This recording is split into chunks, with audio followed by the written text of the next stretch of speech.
Mae'n swnio da ar y pryd beth ti'n flaen cyfrifiadur yn seinio fyny efo ti'n barod. Beth ti'n stuck yn tŷ drwy gwyliau, ti'n dweud? So beth ti'n neud? Wel, beth dwi'n neud ydi seinio fyny beth o'n de. Dwi'n gwybod bod y ras ma'n hirt bost.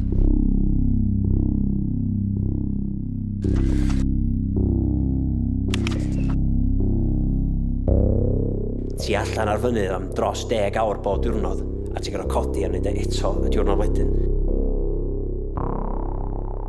Pen lawr. A i fi, de.